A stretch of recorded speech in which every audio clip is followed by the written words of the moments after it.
नमस्कार, स्वागत है आपका। मैं हूं आपके साथ अनंत त्यागी। महाराष्ट्र में नवनीत राणा की गिरफ्तारी के ठीक बाद मराठी एक्ट्रेस केतकी चिल्के की गिरफ्तारी अब सुर्खियों में। केतकी को ठाणे क्राइम ब्रांच ने अरेस्ट किया और गिरफ्तारी हुई एनसीपी सुप्रीमो शरद पवार पर आपत्तिजनक पोस्ट लिखने को लेकर। केतकी चिल्के की गिरफ्तारी से पहले एनसीपी ने उनके खिलाफ कम से कम 100 से 200 एफआईआर दर्ज कराने का ऐलान किया था, जिसके बाद इस एक्टर के खिलाफ ताबड़तोड़ एफआईआर दर्ज की जा रही है। केतकी चिल्के ने ऐसा क्या लिख दिया था, ये सवाल सबके जहन में होगा कि जिस पर एनसीपी आग बबूला हो गई। आपको वो पोस्ट भी दिखाएंगे, लेकिन उससे पहले मराठी एक्ट्रेस की गिरफ्तारी पर ठाणे पुलिस ने क्या बताया, उसे जरा सुनिए।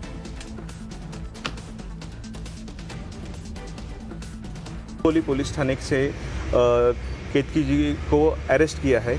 अभी सभी जो गाइडेंस है माननीय सुप्रीम कोर्ट के, उसके अनुसार लेडी ऑफिसर्स और पूरे उनकी सहायता करके पूरी प्रोसीजर कर रहे हैं हम। कल माननीय न्यायालय के सामने उनको हाजिर किया जाएगा। तपास में, इन्वेस्टिगेशन में आगे जो निष्पन्न हो जाएगा, वो फेसबुक पोस्ट किसने की थी, किसके वॉल से ली गई थी, कॉपी थी या जानबूझ के पोस्ट की थी, इसका इंट्रोगेशन के बाद पता चलेगा। केतकी चिल्के ने सोशल मीडिया में मराठी में जो लिखा, उसका हिंदी अनुवाद कुछ इस तरीके से। तुको यानी संत तुकाराम कहत पवार, मत उड़ाओ होठों का फवारा, आयु हुई पूरी 80 बरस, प्रतीक्षा में है नरक, ब्राह्मणों से है आपकी है टक्कर, है कौन आप तुम्हें मच्छर, भर गए आपके पापों का घड़ा, अब चुप रहें वरना बढ़ेगा झगड़ा, खाकर मुफ्त का रोकड़ा, टेढ़ा हुआ आपका थोपड़ा। सोशल मीडिया पोस्ट में मराठी एक्ट्रेस केतकी चिल्के ने पवार शब्द का इस्तेमाल किया, 80 साल की उम्र का जिक्र किया, खास चेहरे मोहरे पर तंज कसा, आपत्तिजनक शब्दों का इस्तेमाल किया, जिस पर एनसीपी को सख्त एतराज है। आलम यह हो चुका कि एनसीपी ने खुल्लम खुल्ला धमकी जारी कर दी और पार्टी ने 2 टूक कह दिया कि शरद पवार का अपमान बर्दाश्त नहीं किया जाएगा। अपमान करने वालों की पिटाई होगी, ना अपमान बर्दाश्त है और ना ही आपत्तिजनक बयान। ये चिट्ठी जरा देखिए। ये चिट्ठी एनसीपी स्टूडेंट विंग की तरफ से जारी की गई। इस खत में पार्टी कार्यकर्ताओं को सीधे सीधे मारपीट के लिए उकसाया गया है। इस चिट्ठी का असर कुछ इस तरह हो रहा है कि पुणे में बीजेपी नेता विनायक आंबेकर को एनसीपी वर्कर्स ने थप्पड़ जड़ा। विनायक पर भी सोशल मीडिया में शरद पवार के खिलाफ आपत्तिजनक पोस्ट लिखने का आरोप है। वो पोस्ट एनसीपी वर्कर्स को इतना नागवार गुजरा कि बीजेपी नेता को सरेआम पीट दिया।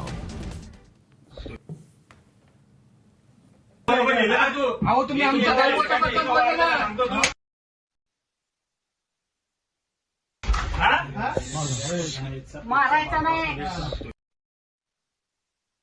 अहो तुम्ही आमच्या गाडीबद्दल बोलला ना।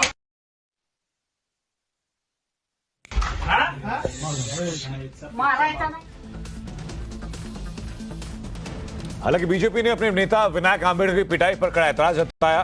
दिल्ली से लेकर मुंबई एनसीपी और महाराष्ट्र की उद्धव सरकार पर पार्टी ने बड़ा हमला बोला। बीजेपी ने महाराष्ट्र में तानाशाही हावी होने का आरोप लगाते हुए कहा कि इसके जवाब में सियासी तांडव भी हो सकता है। अपनी आवाज बुलंद करते हैं महाविकास आघाड़ी की सरकार के खिलाफ, खासकर शिवसेना और एनसीपी के खिलाफ, तो किस प्रकार से उन्हें पीटा जाता है, सरेआम मारा जाता है, उन पर केस लगा दिए जाते हैं, उनको पुलिस गिरफ्तार करती है, किस प्रकार से जो भी आंदोलन भी करते हैं लोकतांत्रिक तरीके से, उनकी भी कमर तोड़ने के लिए उन पर फर्जी केस लगाए जाते हैं। ये लगातार महाराष्ट्र में होता आ रहा है। परंतु जो लोग अभिव्यक्ति की आजादी, freedom of speech, democracy in danger, constitutional values और फैसिज्म की आए दिन बातें करते हैं, महाराष्ट्र में जब यही तानाशाही रवैया प्रतिदिन देखने मिलता है तो उसके बारे में एक शब्द वो नहीं बोल पाते हैं और ये उनके दोहरे मापदंडों को चिन्हित करता है।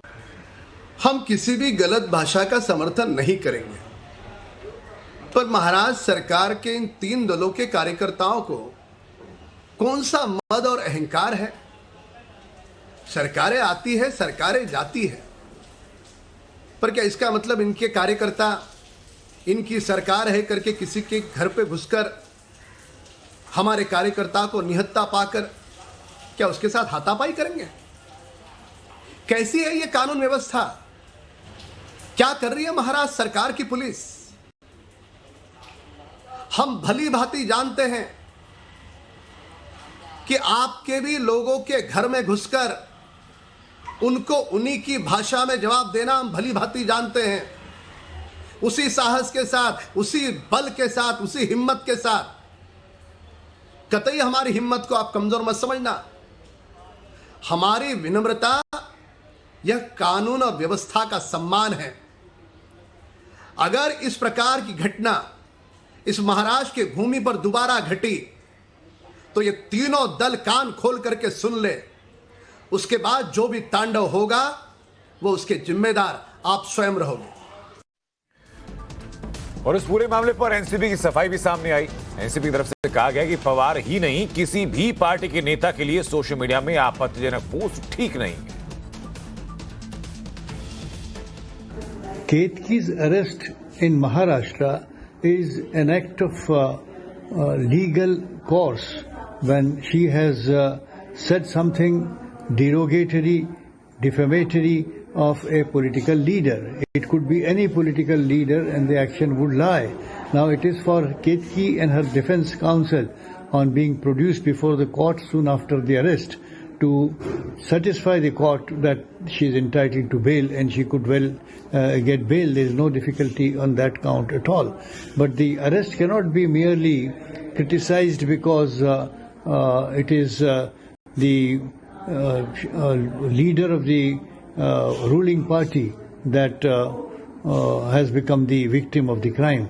It cannot be called by BJP as something abuse of law. ऐसे में आज सवाल है कि क्या पवार पर आप कुछ लिखेंगे तो पीटा जाएगा आपको क्या? सवाल है कि सोशल मीडिया पोस्ट से एनसीपी बौखला क्यों गई? सवाल है कि पहले नवनीत राणा और अब केतकी चितले अरेस्ट क्यों? सवाल है कि महाराष्ट्र में विरोध की आवाज पर अंकुश क्यों है? सवाल है कि अभिव्यक्ति की आजादी वाला गैंग अब चुप क्यों है? इन तमाम सवालों को लेकर जो खास मेहमान हमारे साथ जुड़ रहे हैं उनका तारुफ कराते हैं आपके साथ। संजू वर्मा हमारे साथ हैं, प्रवक्ता हैं बीजेपी से। किशोर तिवारी हमारे साथ जुड़ चुके हैं, नेता हैं शिवसेना से। ब्रजमोहन श्रीवास्तव जी हमारे साथ जुड़ चुके हैं एनसीपी से। दुष्यंत नागर हमारे साथ स्टूडियो मौजूद हैं, राजनीतिक विश्लेषक हैं। और शिवम त्यागी हमारे साथ जुड़ चुके हैं। बहुत बहुत स्वागत आप सभी लोगों का। शुरुआत में करना चाहूंगा ब्रजमोहन जी आपसे कि कैसा राज चल रहा है महाराष्ट्र में? कोई हनुमान चालीसा पढ़ने की बात करे तो जेल, कोई सोशल मीडिया टिप्पणी कर दे तो जेल। आपने अभी केतकी जी की वो जो उन्होंने पोस्ट किया वो आपने पढ़ के सुनाया जी। जब आप पढ़ के सुना रहे थे तो आपको कैसा लगा? अगर वो बात आपके पिताजी के लिए कही गई होती तो आपकी क्या फीलिंग आती, थोड़ा बता दीजिए देश को। मैं जाके पीटता नहीं सर, आप नहीं क्या अगर करते हिरासत ये बता में लिया दीजिए। जाता तो मेरा कुछ आप क्या जानने करते? वाला उस शख्स के ऊपर स्याही फेंकता। बस तो ठीक है, मुद्दा यही है कि उन्होंने जो बात की उसके अगेंस्ट हमारी पार्टी के कार्यकर्ताओं ने उनके खिलाफ पुलिस में रिपोर्ट डाली। और उस रिपोर्ट के तहत यदि उनको गिरफ्तार किया गया है तो ये तो देश का कानून कहता है कि आप किसी भी व्यक्ति के खिलाफ या दो जातियों में लड़ाई करवाने की बात का उपयोग नहीं करेंगे। उन्होंने क्या बोला कि उन्होंने ये कहा कि आप ब्राह्मणों से नफरत करते हैं। आप मुझे बताइए कि हम तो किसी दुश्मन के खिलाफ भी ऐसी भाषा का उपयोग नहीं करते जिसमें हम ऐसी कामना करें कि उसको नरक जाना पड़े। एक महिला होकर, एक नौजवान लड़की होकर, एक शिक्षित लड़की होकर इस प्रकार की भाषा का उपयोग क्या सभ्य समाज का एक हिस्सा बन सकता है? और क्या इसके खिलाफ आवाज नहीं उठाई जानी चाहिए? क्या इसके खिलाफ नहीं बोला जाना चाहिए? उठाइए ब्रजमोहन जी। दो तर्क हैं। हालांकि सोशल मीडिया पर तो लोग सवाल ये भी पूछ रहे हैं कि भाई क्या उसमें किसी व्यक्ति विशेष का नाम लिखा गया था क्या? पहला सवाल तो लोग ये पूछ रहे हैं। आप बताइए जिस प्रकार से उन्होंने चित्रण किया है, मैं कह रहा हूं सर ब्रजमोहन आदरणीय शरद पवार जी के लिए नहीं है? प्रिजम्पशन अजम्पशन आपका जो है आपका ठीक हो सकता है। मैं कह रहा हूं होगा ना, लोग सोशल मीडिया के रिएक्शंस अगर आप देखेंगे गिरफ्तारी के बाद तो लोग सवाल पूछ रहे हैं कि भाई उसमें इस मामले में व्यक्ति का नाम लिखा गया जो ये। मैं आपसे कहना चाहता हूं कि भारतीय जनता पार्टी ने पिछले 8 साल में इस देश का वातावरण इतना विषाक्त कर दिया है, इतना जहरीला बना दिया है कि हमारे नौजवान इस ढंग की भाषा उपयोग करने लगे। बीजेपी का जवाब देने के लिए संजू वर्मा जी हैं, मैं उनसे सवाल पूछूंगा। मैं तो खाली आपसे शरद पवार जी मराठी शरद पवार जी खाली नेता नहीं है, दूसरा सवाल वो इस वो इस देश के वयोवृद्ध नेता है, वयोवृद्ध व्यक्ति हैं। देखिए, दो सवाल हैं, सवाल सुन लीजिए, इत्मीनान से वक्त दीजिए, आप जवाब दीजिएगा। पहला सवाल तो ये लोग सोशल मीडिया पर पूछ रहे हैं कि भाई उसमें क्या किसी व्यक्ति विशेष का नाम लिखा था जो आपने जाकर के 4-5 धाराओं में एफआईआर दर्ज करवा दी। दूसरा ये कि चलिए एफआईआर दर्ज करवा दी आपने अपने अजम्पशंस के आधार पर, आपके एनसीपी वाले लेटर जारी कर देते हैं कि किसी भी नेता के खिलाफ अगर कुछ कहा जाएगा, कुछ लिखा जाएगा तो आप जाकर पीट दीजिए उन्हें। ये क्या पार्टी का कानून है? हिरासत में पुलिस लेकर के जाती तो एक्ट्रेस के ऊपर एनसीपी कार्यकर्ता स्याही फेंक देते हैं, ये भी क्या कानून का पालन है? मैं आपको स्पष्ट कर दूं कि राष्ट्रवादी कांग्रेस पार्टी किसी भी प्रकार की हिंसा की पक्षधर नहीं है। हम किसी भी प्रकार की हिंसा में विश्वास नहीं करते। ऐसे पल्ले झाड़ के काम नहीं चलेगा। आप हवाला दे रहे हैं, जो आपने उस लेटर की भर्त्सना की होती या जिस व्यक्ति ने वो लेटर इशू किया था, मिलाऊं? हाँ। आप ये चाहते हैं जो आप कह रहे हैं वो उसमें मैं हाँ में हाँ मिलाऊं? हाँ। आप तो मुझे मेरी बात कहने के लिए बुलाया है ना, चलिए मेरी बात सुन लीजिए, उसके बाद चलूंगा बाकी। मैं आपसे स्पष्ट करना चाहता हूं कि जो पत्र लिखा है जिस व्यक्ति ने, अभी तक उसने इस बात को नहीं कहा है कि उसने पत्र लिखा है, और यदि उसने पत्र लिखा है तो हमारी पार्टी उसके खिलाफ जो डिसिप्लिनरी एक्शन होती है पार्टी रूल्स के तहत लिया जाएगा, उसको बख्शा नहीं जाएगा। ठीक है। दूसरा, जो आपने एक मारपीट की बात की है वो भी मैं स्पष्ट कर दूं, जिन लोगों ने मारपीट की है उनका हम लोग पक्षधर नहीं है, ना हम उनका समर्थन करते हैं, ना ही वो हमारी पार्टी के कोई अधिकृत लोग हैं। लेकिन जिन्होंने भी ये शिकायत की है, जो विनायक जी ने जो शिकायत की है, उसके आधार पर पुलिस कार्रवाई करेगी और जो भी दोषी लोग उनको पकड़ा जाएगा। ये मैं आपको विश्वास दिलाना चाहता हूं। मैं आपको साफ कर देता हूं, जिस लेटर के लिए आप अगर मगर कर रहे हैं वो संभावनाएं मैं सारी खत्म कर देता हूं।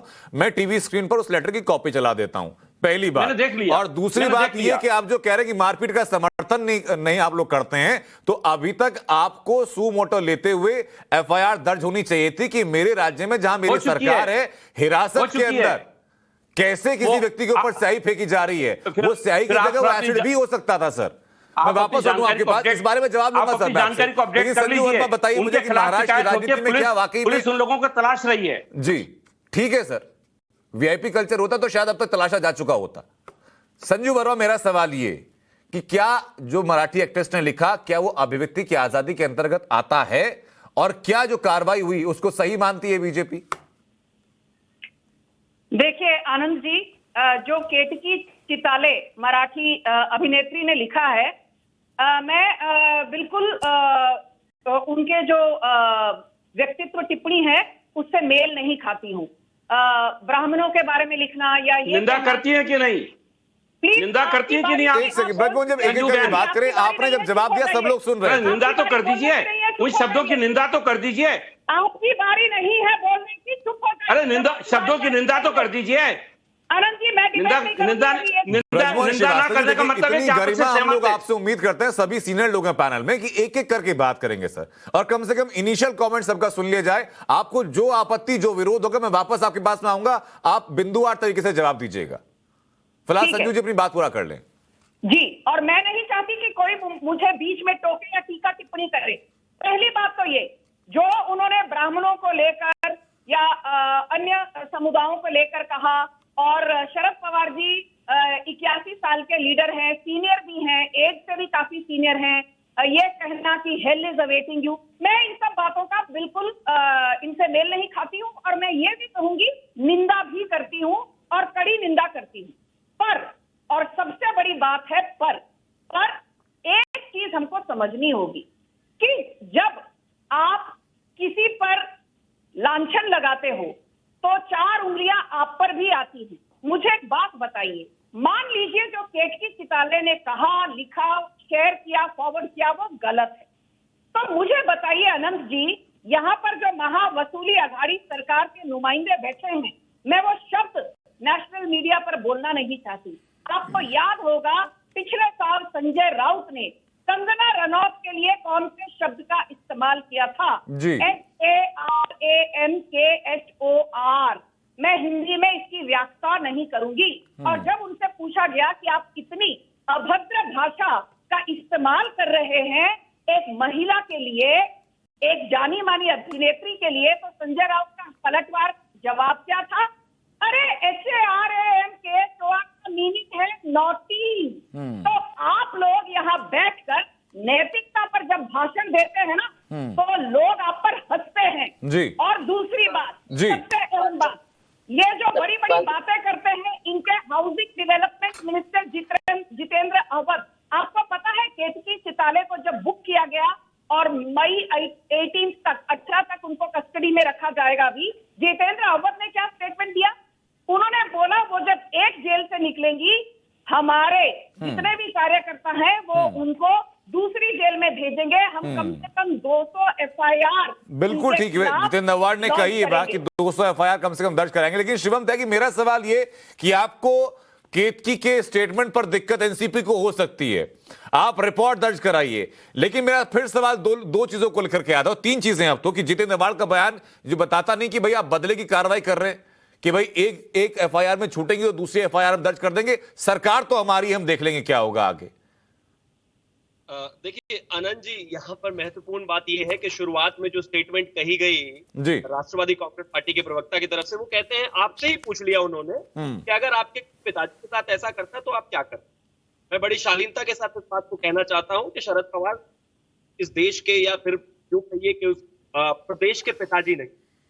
जो पिता होते हैं वो एक बच्चे के लिए तमाम सुविधाओं के लिए पे करते हैं, उसको बड़ा करते हैं, पढ़ाते हैं, बढ़ाते हैं, शिक्षा देते हैं, उनके प्रति उसकी जिम्मेदारी होती है। लेकिन हाँ, वो प्रदेश के एक बड़े नेता हैं, उनके प्रति अभद्र भाषा का प्रयोग नहीं होना चाहिए, एक बात। लेकिन आप सारी दुनिया में सबको क्रिटिसाइज कर सकते हो, लेकिन अगर आपने शरद पवार को क्रिटिसाइज किया तो आपको जेल मिलेगी, 200 FIR मिलेगी। आप अपनी जो विनाशकारी अघाड़ी की जो बात हुई है, उनके नेताओं को रोकेंगे नहीं, आप अपने चीफ मिनिस्टर को रोकेंगे नहीं, जिसने योगी आदित्यनाथ जी के बारे में क्या क्या कहा था, जूते से मारूंगा और पता नहीं क्या क्या। उन्होंने एक और स्टेटमेंट किया था कि भाई अगर शेर को छेड़ोगे तो शेर तो पलट के झपट्टा मारेगा ही। आप मुख्यमंत्री हैं या बदला लेने के लिए वहां पर बैठे हैं? कुछ और स्टेटमेंट्स हैं, एक विंग कमांडर को कितनी बुरी तरीके से विनाशकारी अघाड़ी की पार्टी के कार्यकर्ताओं ने पीटा था, पर्टिकुलर पार्टी की। मेरा अपना मानना है, या तो फ्रीडम ऑफ एक्सप्रेशन और स्पीच सबके लिए है या किसी के लिए नहीं है। हाँ। या तो आप गुंडागर्दी को जनरलाइज कर दीजिए, ट्विटर पर कह दीजिए कि मेरे नेता के सामने अगर किसी ने माननीय नहीं लगाया तो भी मैं उसको जेल डालूंगा। या तो ऐसा कर दीजिए, या फिर ये कर दीजिए कि क्रिटिसिज्म का एक लेवल, ऑब्वियसली भाषा किसी की अगर गलत है उसके लिए उस पर सवाल पूछे जा सकते हैं, उसके प्रति एक रवैया हो सकता है, आप उससे सवाल पूछ सकते हैं, लेकिन फ्रीडम ऑफ स्पीच पर सेलेक्टिवली और सेलेक्टेड स्टेट्स में आप नहीं बोल सकते। आपको उस पर क्लियर होना पड़ेगा। बिल्कुल। लेकिन मुझे बताइए जरा सर दुष्यंत नागर जी, कि जिस बात का जिक्र अभी शिवम भी कर रहे हैं कि भाई या तो आप ऐलान कर दीजिए, लेकिन शिवसेना की माफ कीजिएगा एनसीपी की तरफ के विंग की तरफ से तो ऐलान कर दिया गया ना कि हमारी नेता के खिलाफ जो भी कोई कुछ बोलेगा, कहीं भी ऐसा कुछ लगा जो हमें लगता हो कि ठीक नहीं है, आप जाइए और पीटिए उसको, ढूंढिए और पीटिए उसको। देखिए शिवम जी, श्रद्धेय अटल बिहारी वाजपेयी जी ने पार्लियामेंट और पार्लियामेंट के बाहर, श्री लाल कृष्ण आडवाणी जी ने संसद और संसद के बाहर, मोदी जी ने कई बार निजी मुलाकातों के बाद आदरणीय श्री शरद चंद्र पवार जी की महिमा मंडन किया है, उनके कार्य की तारीफ की है, उनका सम्मान व्यक्त किया है, भारत की राजनीति में उनके योगदान के विषय में देश को बताया है। पब्लिक मंच से श्री अटल बिहारी वाजपेयी जी का यूट्यूब पे वीडियो पड़ा हुआ है, आप उनके बारे में जान सकते हैं, सुन सकते हैं। लेकिन आज ये देखते हैं कि उनके समर्थक किस स्तर पे आ गए हैं। ये राजनीति का जिस प्रकार से क्षरण हो रहा है, ये जिस प्रकार से ह्रास हो रहा है, ये ठीक नहीं है। और डॉक्टर संजू वर्मा जी ने बड़ी अच्छी बातें कही, हम इनकी बातों से सहमत हैं, लेकिन इनसे हमारा एक छोटा सा सवाल है कि आपने एक दलित एक्टिविस्ट को, एक गरीब माँ के बेटे को, जिग्नेश मेवाणी को जिस प्रकार से हिरासत में रखा, जिस प्रकार से उनको आप आसाम ले गए और जो उनके साथ में अत्याचार किया, क्या वो ठीक था या गलत था? जिस प्रकार से उनके ऊपर झूठे केस लगाने का प्रयास हुआ और माननीय न्यायालय के द्वारा उनको दोष मुक्त करके छोड़ा गया, ये देश की राजनीति में आप क्या कर रहे हैं? सवाल आपसे भी है मैडम। लेकिन क्या दोनों चीजें सरकार में अलग अलग नहीं है? संजू वर्मा जवाब दें, उससे पहले मैं आपसे स्पष्ट करना चाहूंगा, क्या दोनों चीजें अलग नहीं है? सेट करना पड़ेगा। एक कोड ऑफ कंडक्ट का पालन ना करते हुए 2017 के मामले में वहां केस दर्ज होता है, और दूसरा एक नेता के बारे में अपशब्द कहने के बाद पूरी पार्टी धमकी दे देती है सब लोगों को कि भाई कोई अपशब्द नहीं कहेगा। दोनों चीजों की ग्रेविटी में जमीन आसमान का अंतर है। बिल्कुल अंतर है जी। अगर हम इसी ग्रेविटी की बात करते हैं तो प्रधानमंत्री पद पर रहते हुए नरेंद्र मोदी के लिए किस किस पार्टी ने क्या क्या नहीं कहा? जी जी जी जी पॉलिटिकल एजेंडे वो चीजें बनी। आज भारतीय जनता पार्टी की सरकारें क्या कर रही है? राज्य सरकारें, अरे देश में दलितों को, आदिवासियों को राजनीति में आगे लाने का संकल्प लिया था संसद में अनेक बार। आज अगर कोई लड़का इंडिपेंडेंट जीत के आया है विधानसभा में, अपने दम पे जीत के आया है, उसको दबाने का प्रयास किया जा रहा है। संजू वर्मा इसका जवाब दीजिए फिर। तो संजू जी कृपया आप टॉपिक पर वापस लौटेंगे, इससे पहले जो सवाल उठा उसका जवाब संजू वर्मा जी दीजिए। ठीक है, दुष्यंत नागर जी ने बहुत कुछ कहा। मैं एक चीज कहना चाहती हूं कि सभी जो पॉलिटिकल पार्टीज हैं उनको संयम बरतना चाहिए। यहाँ मैं दुष्यंत नागर जी के साथ बिल्कुल सहमत हूं। पर अनंत जी मेरे को एक बात बताइए, प्रधानमंत्री नरेंद्र मोदी के लिए हिटलर, गंगू तेली, चूहा, सांप, नपुंसक, बिच्छू, नीच आदमी, गवार, अनपढ़ क्या कुछ नहीं कहा गया। और हर बार कहने के बाद क्या कहा जाता था, अरे ये तो अभिव्यक्ति की आजादी है। जब आप प्रधानमंत्री के पोजीशन का, स्टेचर का रत्ती भर आदर नहीं कर सकते, उन्हें रिस्पेक्ट नहीं दे सकते, तो आप संविधान की भला क्या रिस्पेक्ट करते हो? जब आप संविधान की धज्जियां उड़ाते हो, लोकतंत्र की धज्जियां उड़ाते हो, नवनीत राणा को जेल भेज देते हो क्योंकि वो मातोश्री के बाहर हनुमान चालीसा पढ़ना चाहती थी, उसने पढ़ा भी नहीं। उसके पति को घर से घसीटते हुए हर कॉन्स्टिट्यूशनल नियम का उल्लंघन करके न्याय प्रणाली की धज्जियां उड़ाते हुए उन्हें घर से घसीट कर लेके जाते हो। उसके बाद आप राष्ट्रीय चैनल पर बैठकर बीजेपी को नैतिकता पर तो भाषण बिल्कुल मत दीजिए। देखिए मैडम, नैतिकता पर 2 साल के लिए पार्टी से निष्कासित किया गया। कांग्रेस पार्टी ने प्रधानमंत्री के लिए गैर जरूरी शब्दों का प्रयोग करने के लिए एक बड़े नेता को 1.5 साल तक पार्टी से निष्कासित किया गया। आपके प्रधानमंत्री जी ने क्या किया? किस नेता को सर? आप भी जानते हैं, मैं विषय को ज्यादा आप जानते हैं, हम सब जानते हैं। मणिशंकर अय्यर जी के ऊपर कार्रवाई की गई, उनको पार्टी से निष्कासित किया गया। लेकिन श्रद्धेय प्रधानमंत्री जी ने भोपाल की सांसद के लिए ये बोला कि मैं उनके शब्दों से प्रसन्न नहीं हूं, मैं उन्हें कभी क्षमा नहीं करूंगा। उसके बाद उनको रक्षा मंत्रालय की समिति में शामिल कर लिया गया। ये अंतर है कांग्रेस के अंदर और भारतीय जनता पार्टी के अंदर। जिन लोगों ने ये आचरण में अंतर है। जिन लोगों ने शहीदों के खून का दलाल करने वाले की संज्ञा दी थी, उन लोगों के ऊपर क्या हुआ जी? जिन लोगों ने संज्ञा दी थी पीएम को कि शहीदों के खून की दलाली करते हैं, ये भारतीय जनता पार्टी के लोग झूठ बोलते हैं। वो क्या झूठ बोलते हैं? झूठा प्रचार करते हैं, तो ऑन रिकॉर्ड थे ना, देश को गुमराह करने का काम करते हैं। किसी ने नहीं किया। देश के उदाहरण में आपके सामने रख रहा हूं। आज राजनीतिक मर्यादा का ह्रास हुआ है और एक दूसरे के ऊपर कीचड़ उछाला जा रहा है, तो भारतीय जनता पार्टी के कुछ उदंड प्रवक्ता सदैव सर भाषा की गरिमा को लेकर के आप कितनी भी देश के बड़े नेताओं के प्रति आप खींच सकते हैं, जिन्होंने देश के राष्ट्र के योगदान, राष्ट्र के निर्माण में योगदान किया है। डॉक्टर मनमोहन सिंह जी जैसा नेता इस देश में, इतने बड़े इकोनॉमिस्ट पूरी दुनिया में नहीं है। डॉक्टर साहब के लिए इन्होंने अनेक बार ओछे शब्दों का प्रयोग किया। महाराष्ट्र में हो रहा है, सवाल मेरा खाली उसके ऊपर है। ब्रजमोहन जी कुछ कहना चाह रहे हैं? महाराष्ट्र के ऊपर बहस नहीं है, जवाब दीजिए। स्वामी अग्निवेश की पिटाई की थी बीजेपी और आरएसएस के कार्यकर्ताओं ने मिलकर। स्वामी अग्निवेश को मारा था जिनकी उम्र उस समय 80 साल थी। इसी के साथ ही साथ मध्य प्रदेश में भारतीय जनता पार्टी के विधायक आकाश विजयवर्गीय जी, उन्होंने एक इंजीनियर की क्रिकेट के बल्ले से पिटाई की थी। मैं उस समय देखता हूं किसी बीजेपी के नेता का कोई बयान नहीं आया, तब इनको कोई तकलीफ नहीं हुई। आज इनको तकलीफ जो हो रही है, आज ये नैतिकता की बात बता रही है। सबसे पहले संजू बहन को अपनी तरफ देखना चाहिए। देखिए क्या संदेश दे रहे हैं देश में। आकाश विजयवर्गीय की बात कर रहे हैं, मामला कोर्ट में गया था। उस अफसर ने खुद जो उस अफसर का जो खुद का स्टेटमेंट था, या पढ़ लीजिएगा। उस ऑफिसर ने खुद क्या स्टेटमेंट दिया था, या पढ़ लीजिएगा। लेकिन आज के कॉन्टेक्स्ट में और स्वामी अग्निवेश का क्या हुआ, ये बताएं संजू वर्मा जी। क्या निष्कासन हुआ? विजयवर्गीय साहब का निष्कासन नहीं हुआ। प्रधानमंत्री जी ने स्वयं कार्रवाई नहीं की। सम्मानित करते हैं, कार्रवाई आप लोग नहीं करते। आप खुद ये संदेश देते हैं कि देश के अंदर अराजकता हो। भारतीय जनता पार्टी पूरे इसी काम में लगी हुई है। शॉर्ट कमेंट संजू वर्मा की तरफ से। ओके, मेरा शॉर्ट कमेंट बस इतना ही है कि जब ये लोग खुद को राजा हरिश्चंद्र बोलने की हिमाकत दिखाते हैं, हम तो हरिश्चंद्र हैं। एक एक करके बात करते हैं सर, एक एक करके बात करते हैं। चुप रहिए जरा, ये बीच में टोकने की इनको बुरी आदत है, इनको जरा चुप करवाइए। खुद को राजा हरिश्चंद्र बताने की हिमाकत तो रखते हैं ये लोग। मैं इनको एक चीज बताना चाहती हूँ, आनंद जी, चौकीदार चोर है, चौकीदार चोर है, चौकीदार चोर है। 2019 में सुप्रीम कोर्ट के बार बार वार्निंग के बावजूद कि प्रधानमंत्री के लिए ऐसे अपशब्द ना यूज किए जाएं।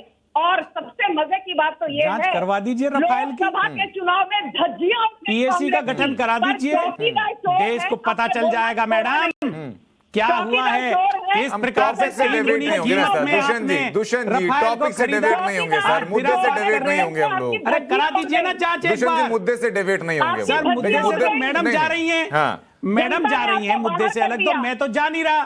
आप करा दीजिए, अगर आप बात करना चाहते हैं रफाल पे तो सबूतों के साथ बात करिए। आपने कोई मामला सुप्रीम कोर्ट में चला गया। देखिए दुष्यंत जी, अब हम लोग टॉपिक पर रहते हैं, इधर उधर की बातें करने का फायदा नहीं होगा। शिवम त्यागी, मैं एक चीज और जानना चाहूंगा कि इस देश में एक गैंग है जिसको अभिव्यक्ति की आजादी का समर्थक कहा जाता है। एक सेकंड संजू जी, मैं वापस लौट रहा हूं। वो अभिव्यक्ति की आजादी का समर्थक गैंग वक्त वक्त पर एक्टिव होता रहता है।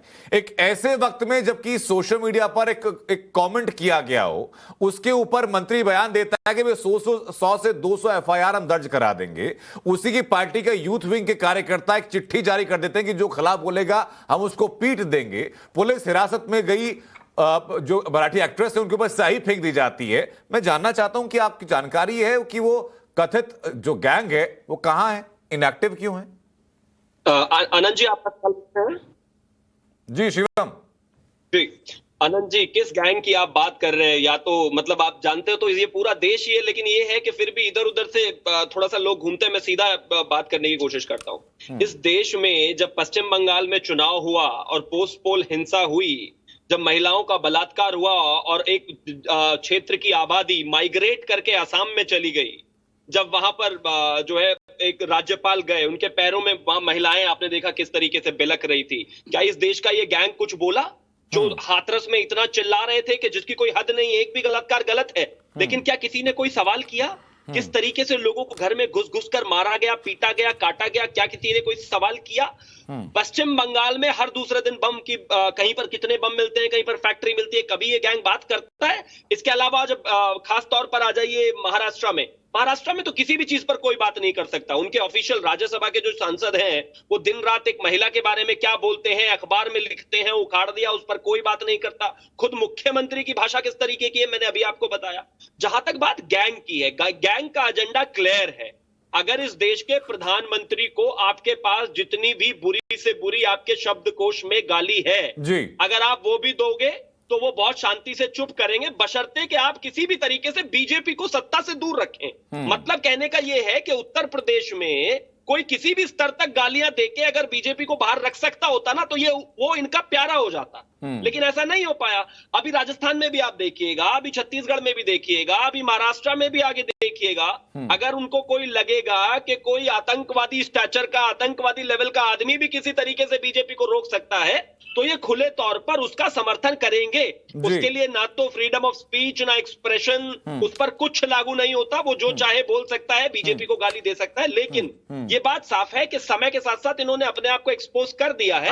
और आने वाले भविष्य में ये ड्रग वसूली, ये भाजपा की जो ड्रग वसूली गैंग है, ये इसके प्रवचन हम लोगों को मत सुनवाइए। राज्यों में भाजपा की सरकार है, अगर वो कोई कार्रवाई करेंगे तो ये बोलने की हैसियत में रह नहीं गए, क्योंकि ये भाजपा की ड्रग वसूली गैंग की बात बिल्कुल अलग है। पश्चिम बंगाल की जो बात कह रहे हैं, मैं शिवम भाई से पूछना चाहता हूँ, शब्दों का चयन आप भी करें। अगर वही एल्गोरिदम जो एल्गोरिदम एनसीपी ने लगाई, उसी एल्गोरिदम पर अगर शिवम भी आ गए तो कई केस दर्ज हो जाएंगे। हो ना, अगर हम अगर गलत शब्दों का उपयोग करेंगे तो बिल्कुल होना चाहिए। मैं तो आपसे कह रहा हूँ कि ड्रग वसूली गैंग, इसमें ड्रग वसूली गैंग ये सिद्ध हुआ है। शिवम त्यागी क्या आपके हिसाब से ड्रग वसूली करते हैं क्या? ड्रग वसूली गैंग, भारतीय जनता पार्टी की जो ड्रग वसूली गैंग है, वो अपने ढंग से सारी बातें कहती रहती है। अच्छा, हम लोगों ने हमेशा उन बातों का जवाब दिया है। हमने हमेशा उन बातों का जवाब दिया है। कौन सा व्यक्ति है जो ड्रग वसूली करता है? हमने हमेशा उन बातों का जवाब दिया है। और वही उसके चलते जो ड्रग वसूली गैंग का मुखिया था, उसको केंद्र सरकार को मुंबई से ट्रांसफर करके दिल्ली ले जाना पड़ा। बताइए ना ब्रजमोहन जी, ड्रग वसूली गैंग का मुखिया बताइए कौन है? उसके बाद हम लोग जो महाराष्ट्र के गृह मंत्री रहे, उनके ऊपर क्या क्या आरोप लगे, वो पूरी ट्रेल खोलेंगे हम लोग। आनंद जी खोलिए ना, मैं तो चाहता हूँ उसमें बात हो। उससे पहले जरा बीजेपी में कौन-कौन वो लोग एक सबूत नहीं मिला है, पहले जरा आज तक एक सबूत नहीं मिला। बता दें। लेकिन जो ड्रग वसूली गैंग के लोग थे, अरे वो सर, तो सामने एक्सपोज हुए। सरगना कौन है, गुर्गे सामने कौन एक्सपोज हुए।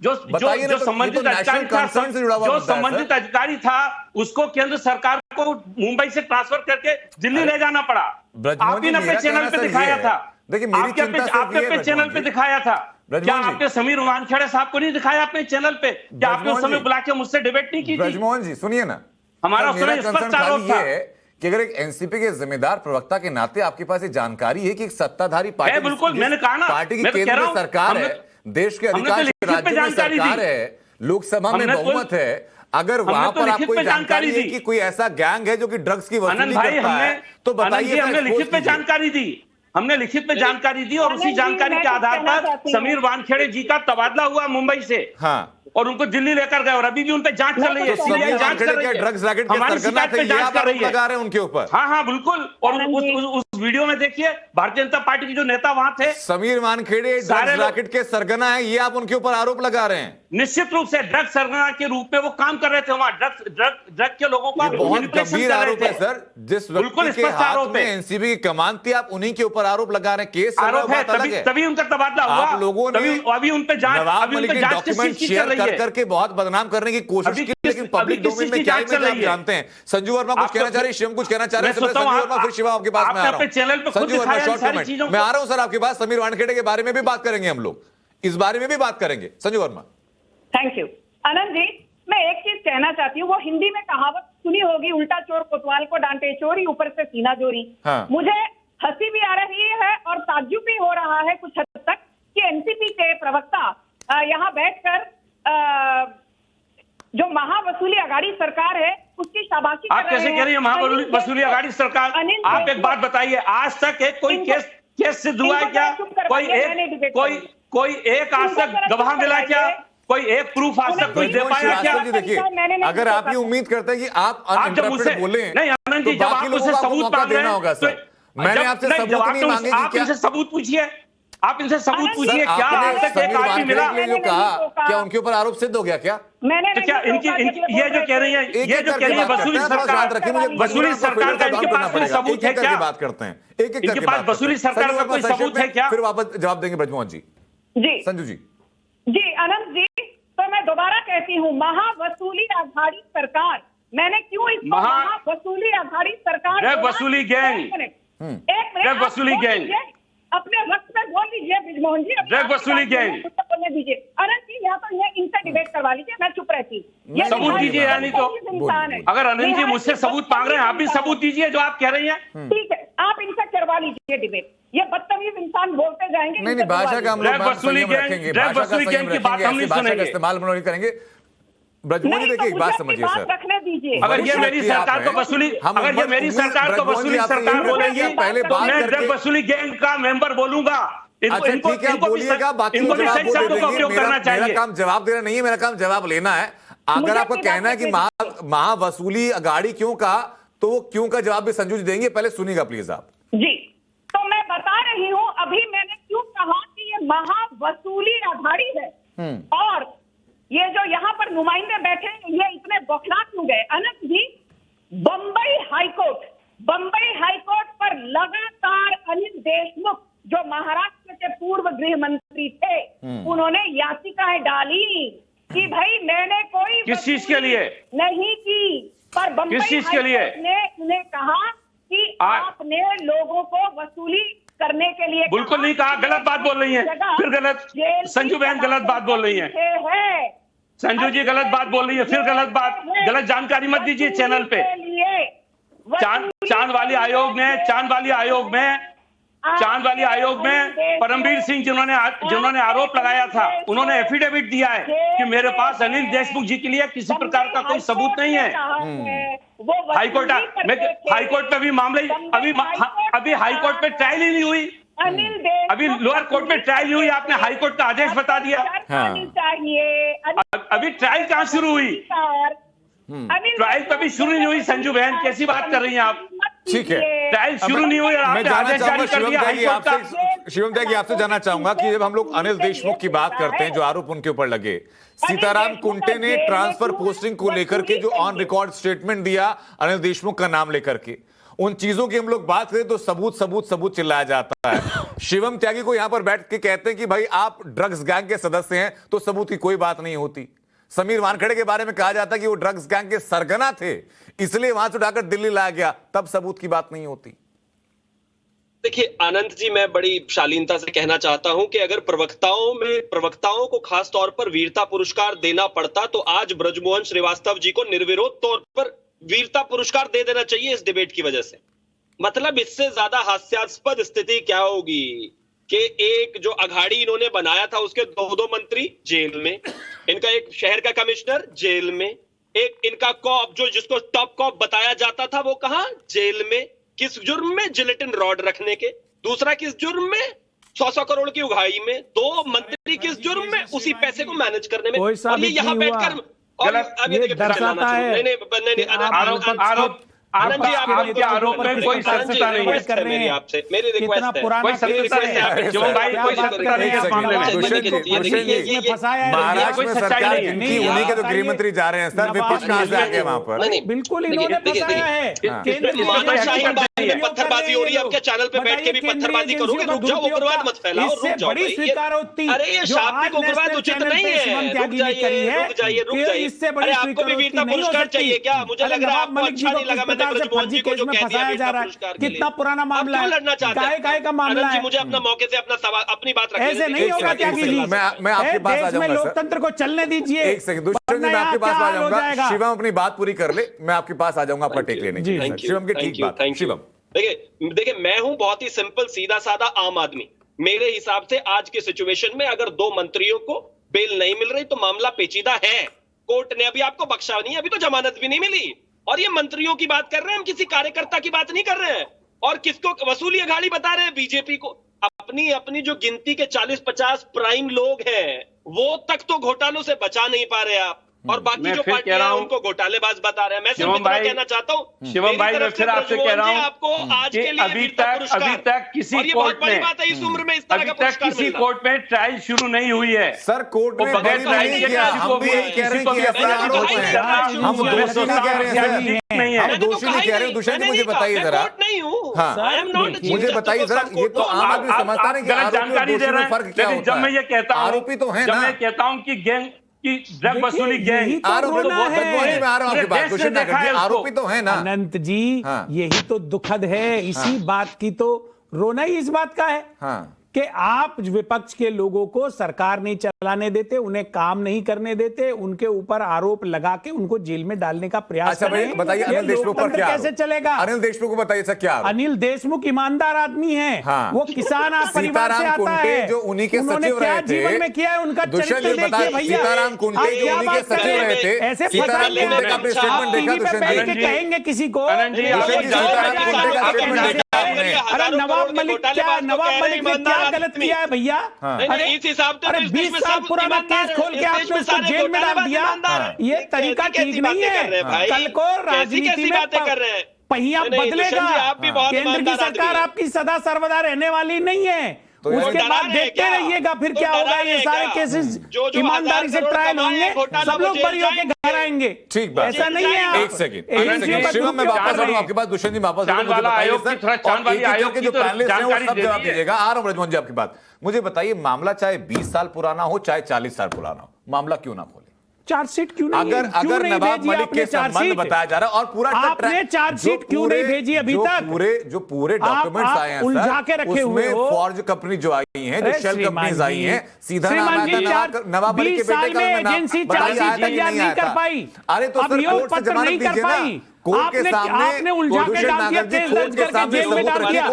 ये क्या न्याय है? ये जस्टिस है क्या? ये मतलब नहीं है, लेकिन इसका ये मतलब नहीं है कि वो प्रधानमंत्री जी 2013 में कहा करते थे कोर्ट की जमानत ट्रैक कोर्ट बना के अपराधी होना, ये दो अलग अलग चीजें कर देंगे। आज कहां है वो फास्ट ट्रैक कोर्ट? आप लगाइए चार्जशीट, दुष्यंत जी एक सेकंड, ट्रायल चलने दीजिए, दूध का दूध और पानी का पानी हो जाएगा। आपने बात की सर, अब मुझे जवाब दीजिए।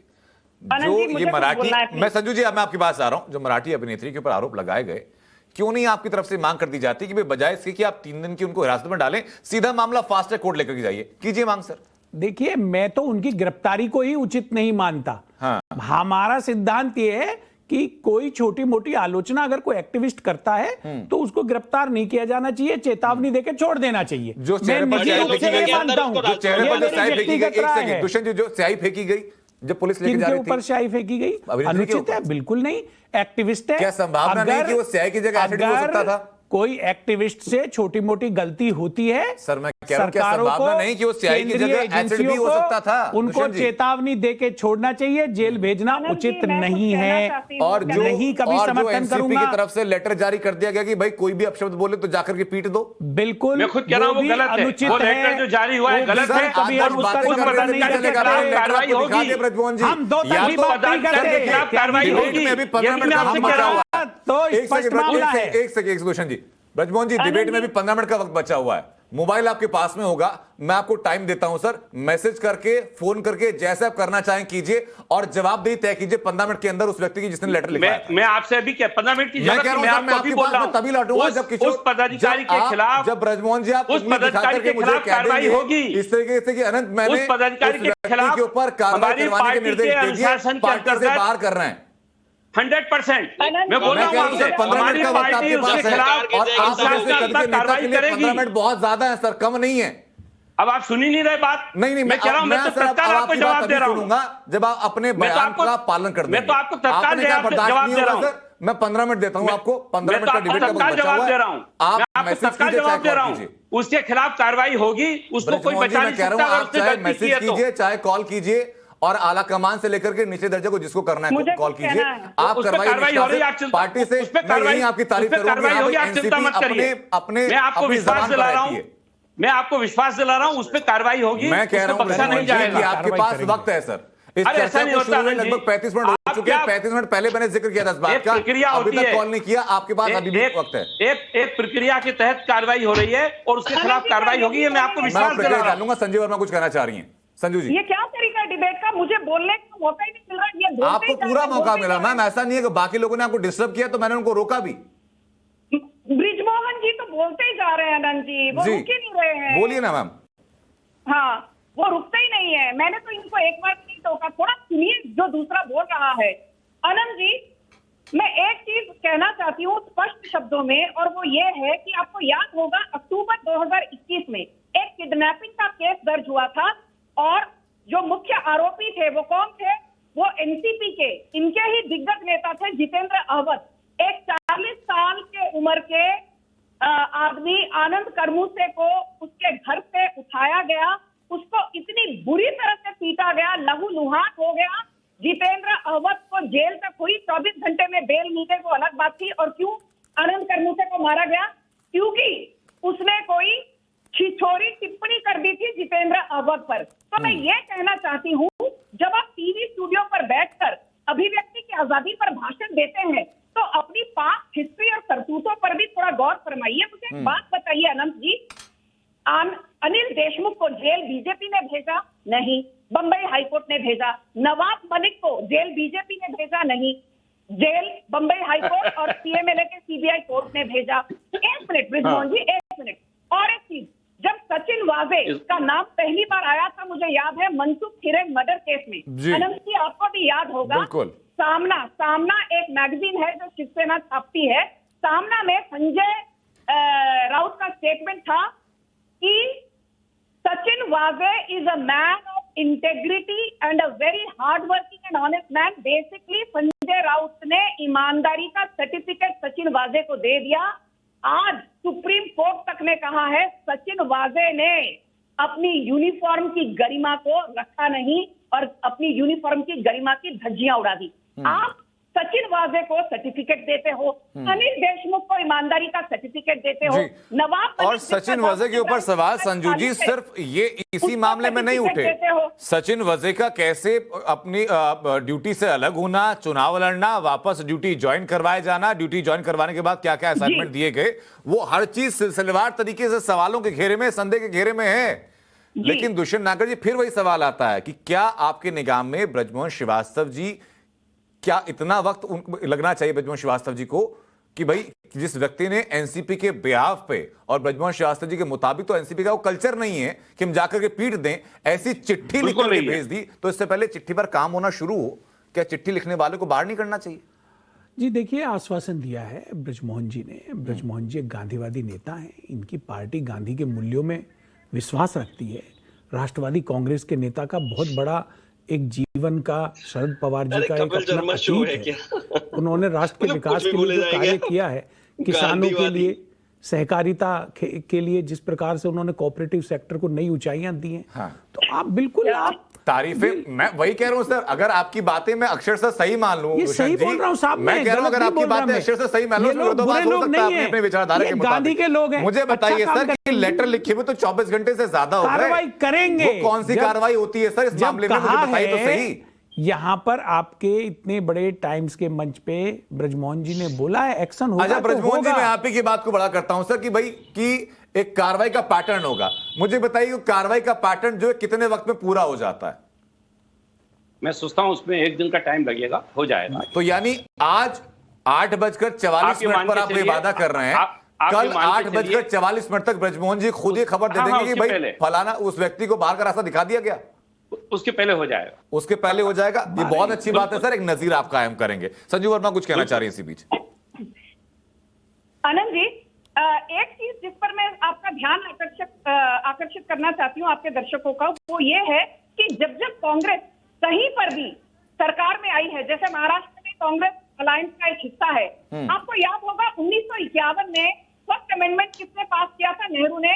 अभिव्यक्ति की आजादी को खत्म करने के लिए 1951 में नेहरू ने फर्स्ट अमेंडमेंट पास किया था।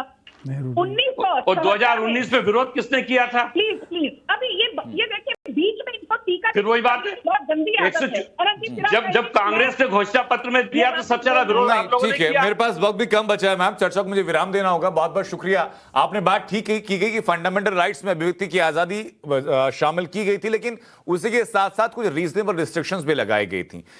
आपका किसी भी स्टेटमेंट से वाकिफ होना या ना होना सब्जेक्टिव हो सकता है, लेकिन वैसी चीजें करने वालों को पार्टी लाइन पर, पार्टी के लेटर हेड पर ये लेटर लिख देना कि भाई अगर कोई भी हमारे खिलाफ बोलेगा तो जाकर के पीट दो, उसके बाद एनसीपी के कार्यकर्ता जाकर के स्याही फेंक देते, जो बार बार मैं कह रहा हूं ये अलार्मिंग इसलिए कि वो स्याही की जगह वो एसिड भी हो सकता था, वो कुछ और भी हो सकता था। इस मामले में अभी तक गिरफ्तारियां ना होना सरकार की या तो इच्छा शक्ति कमी दिखाता है या फिर कमजोरी दिखाता है।